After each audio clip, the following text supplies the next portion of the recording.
Pride and Prejudice by Jane Austen. Chapter 52.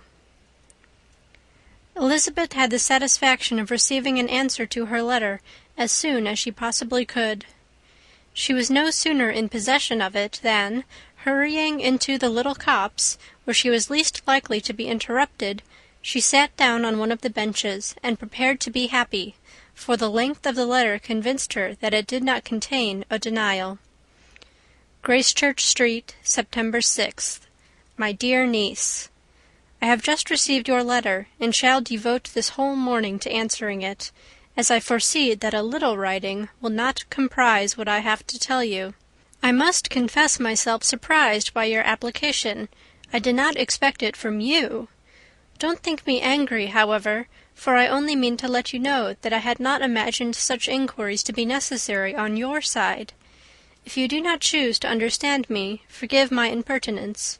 Your uncle is much surprised, as I am, and nothing but the belief of your being a party concerned would have allowed him to act as he has done. But if you are really innocent and ignorant, I must be more explicit. On the very day of my coming home from Longbourn, your uncle had a most unexpected visitor. Mr. Darcy called, and was shut up with him several hours. It was all over before I arrived, so my curiosity was not so dreadfully racked as yours seems to have been. He came to tell Mr. Gardiner that he had found out where your sister and Mr. Wickham were, and that he had seen and talked with them both, Wickham repeatedly, Lydia once.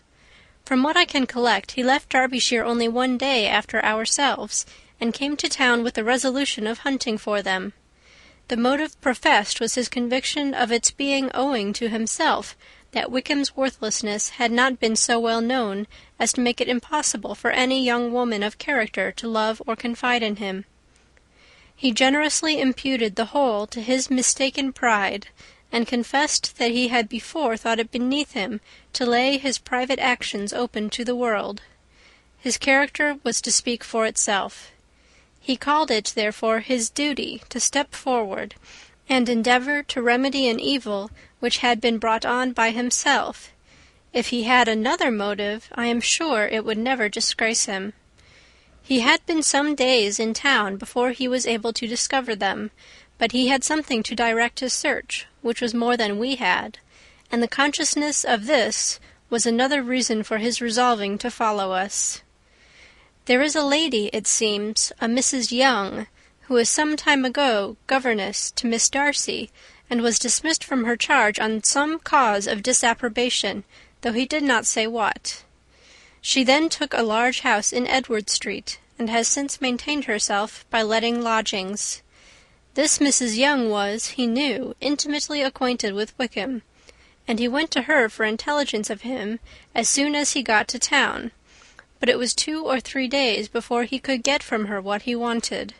She would not betray her trust, I suppose, without bribery and corruption, for she really did know where her friend was to be found. Wickham, indeed, had gone to her on their first arrival in London, and had she been able to receive them into her house, they would have taken up their abode with her. At length, however, our kind friend procured the wished-for direction. They were in Street. He saw Wickham, and afterwards insisted on seeing Lydia. His first object with her, he acknowledged, had been to persuade her to quit her present disgraceful situation, and return to her friends as soon as they could be prevailed on to receive her, offering his assistance as far as it would go. But he found Lydia absolutely resolved on remaining where she was. She cared for none of her friends, she wanted no help of his, she would not hear of leaving Wickham. She was sure they would be married some time or other, and it did not much signify when. Since such were her feelings, it only remained, he thought, to secure and expedite a marriage, which, in his very first conversation with Wickham, he easily learnt had never been his design. He confessed himself obliged to leave the regiment, on account of some debts of honour, which were very pressing, and scrupled not to lay all the ill consequences of Lydia's flight on her own folly alone. He meant to resign his commission immediately, and as to his future situation, He could conjecture very little about it. He must go somewhere, but he did not know where, and he knew he should have nothing to live on. Mr. Darcy asked him why he had not married your sister at once. Though Mr. Bennet was not imagined to be very rich, he would have been able to do something for him, and his situation must have been benefited by marriage. But he found, in reply to this question, that Wickham still cherished the hope of more effectually making his fortune by marriage in some other country. Under such circumstances, however, he was not likely to be proof against the temptation of immediate relief. They met several times, for there was much to be discussed. Wickham, of course, wanted more than he could get, but at length was reduced to be reasonable. Everything being settled between them, Mr. Darcy's next step was to make your uncle acquainted with it, and he first called in Gracechurch Street the evening before I came home. But Mr. Gardiner could not be seen, and Mr. Darcy found, on further inquiry, that your father was still with him, but would quit town the next morning. He did not judge your father to be a person whom he could so properly consult as your uncle, and therefore readily postponed seeing him till after the departure of the former. He did not leave his name, and till the next day it was only known that a gentleman had called on business. On Saturday he came again. Your father was gone, your uncle at home, and, as I said before, they had a great deal of talk together. They met again on Sunday, and then I saw him too. It was not all settled before Monday. As soon as it was, the express was sent off to Longbourn. But our visitor was very obstinate. I fancy, Lizzie, that obstinacy is the real defect of his character after all. He has been accused of many faults at different times, but this is the true one. Nothing was to be done that he did not do himself, though I am sure, and I do not speak it to be thanked, therefore say nothing about it, your uncle would most readily have settled the whole. They battled it together for a long time, which was more than either the gentleman or lady concerned in it deserved. But at last your uncle was forced to yield, and instead of being allowed to be of use to his niece, was forced to put up with only having the probable credit of it, which went sorely against the grain. And I really believe your letter this morning gave him great pleasure, because it required an explanation that would rob him of his borrowed feathers, and give the praise where it was due. But, Lizzie, this must go no farther than yourself, or Jane at most. You know pretty well, I suppose, what has been done for the young people. His debts are to be paid, amounting, I believe, to considerably more than £1,000, another 1,000 in addition to her own settled upon her, and his commission purchased. The reason why all this was to be done by him alone was such as I have given above. It was owing to him, to his reserve and want of proper consideration, that Wickham's character had been so misunderstood, and consequently that he had been received and noticed as he was. Perhaps there was some truth in this, though I doubt whether his reserve, or anybody's reserve, can be answerable for the event. But in spite of all this fine talking, my dear Lizzie, you may rest perfectly assured that your uncle would never have yielded if we had not given him credit for another interest in the affair. When all this was resolved on, he returned again to his friends, who were still staying at Pemberley, but it was agreed that he should be in London once more when the wedding took place, and all money matters were then to receive the last finish. I believe I have now told you everything. It is a relation which you tell me is to give you great surprise. I hope at least it will not afford you any displeasure. Lydia came to us, and Wickham had constant admission to the house. He was exactly what he had been when I knew him in Hertfordshire, but I would not tell you how little I was satisfied with her behaviour while she stayed with us, if I had not perceived, by Jane's letter last Wednesday, that her conduct on coming home was exactly of a piece with it, and therefore what I now tell you can give you no fresh pain. I talked to her repeatedly in the most serious manner, representing to her all the wickedness of what she had done, and all the unhappiness she had brought on her family. If she heard me, it was by good luck, for I am sure she did not listen. I was sometimes quite provoked, but then I recollected my dear Elizabeth and Jane, and for their sakes had patience with her. Mr. Darcy was punctual in his return, and, as Lydia informed you, attended the wedding. He dined with us the next day, and was to leave town again on Wednesday or Thursday. Will you be very angry with me, my dear Lizzy, if I take this opportunity of saying, what I was never bold enough to say before, how much I like him? His behaviour to us has, in every respect, been as pleasing as when we were in Derbyshire. His understanding and opinions all please me. He wants nothing but a little more liveliness, and that, if he marries prudently, his wife may teach him. I thought him very sly. He hardly ever mentioned your name, but slyness seems the fashion. Pray forgive me if I have been very presuming, or at least do not punish me so far as to exclude me from Pemberley. I shall never be quite happy till I have been all round the park. A low phaeton with a nice little pair of ponies would be the very thing. But I must write no more. The children have been wanting me this half-hour. Yours very sincerely, Mrs. Gardiner. The contents of this letter threw Elizabeth into a flutter of spirits, in which it was difficult to determine whether pleasure or pain bore the greatest share. The vague and unsettled suspicion which uncertainty had produced of what Mr. Darcy might have been doing to forward her sister's match, which she had feared to encourage as an exertion of goodness too great to be probable, and at the same time dreaded to be just, from the pain of obligation, were proved beyond their greatest extent to be true. He had followed them purposely to town. He had taken on himself all the trouble and mortification attendant on such a research, in which supplication had been necessary to a woman whom he must abominate and despise, and where he was reduced to frequently meet, reason with, persuade, and finally bribe the man whom he always most wished to avoid, and whose very name it was a punishment to him to pronounce. He had done all this for a girl whom he could neither regard nor esteem.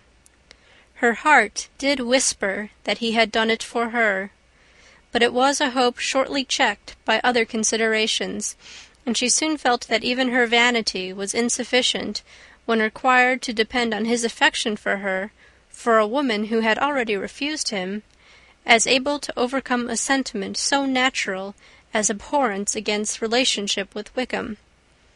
Brother-in-law of Wickham! Every kind of pride must revolt from the connection. He had, to be sure, done much. She was ashamed to think how much, but he had given a reason for his interference, which asked no extraordinary stretch of belief. It was reasonable that he should feel he had been wrong. He had liberality, and he had the means of exercising it, and though she would not place herself as his principal inducement, she could, perhaps, believe that remaining partiality for her might assist his endeavours in a cause where her peace of mind must be materially concerned. It was painful, exceedingly painful, to know that they were under obligations to a person who could never receive a return. They owed the restoration of Lydia, her character, everything to him. Oh, how heartily did she grieve over every ungracious sensation she had ever encouraged, every saucy speech she had ever directed towards him. For herself she was humbled, but she was proud of him, proud that in a cause of compassion and honour he had been able to get the better of himself. She read over her aunt's commendation of him again and again. It was hardly enough, but it pleased her. She was even sensible of some pleasure, though mixed with regret, on finding how steadfastly both she and her uncle had been persuaded that affection and confidence subsisted between Mr. Darcy and herself.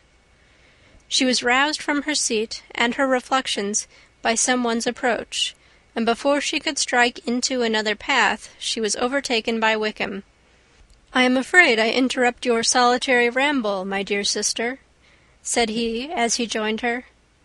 "You certainly do," she replied with a smile. but it does not follow that the interruption must be unwelcome. I should be sorry indeed if it were. We were always good friends, and now we are better." "True. Are the others coming out?" "I do not know.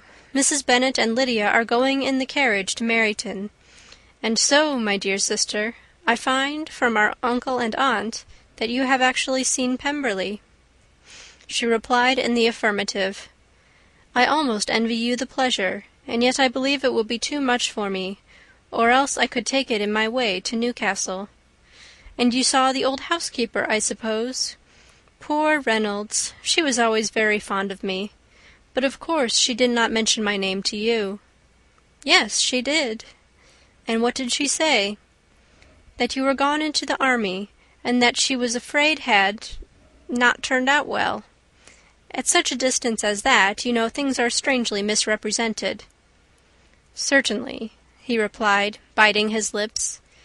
Elizabeth hoped she had silenced him, but he soon afterwards said, "I was surprised to see Darcy in town last month.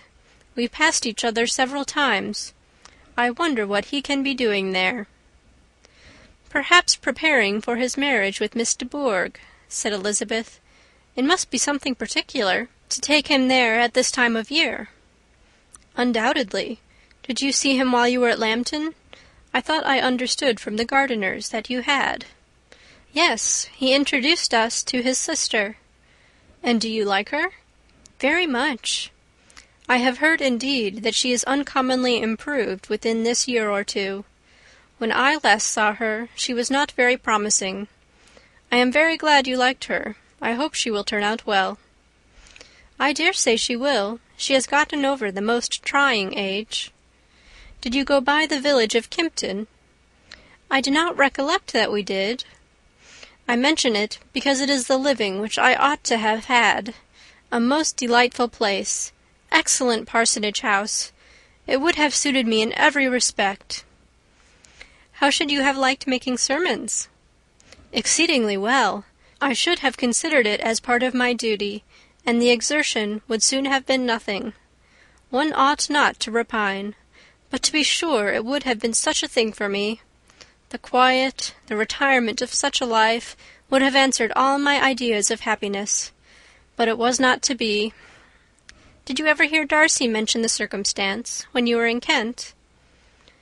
"I have heard from authority, which I thought as good, that it was left you conditionally only, and at the will of the present patron."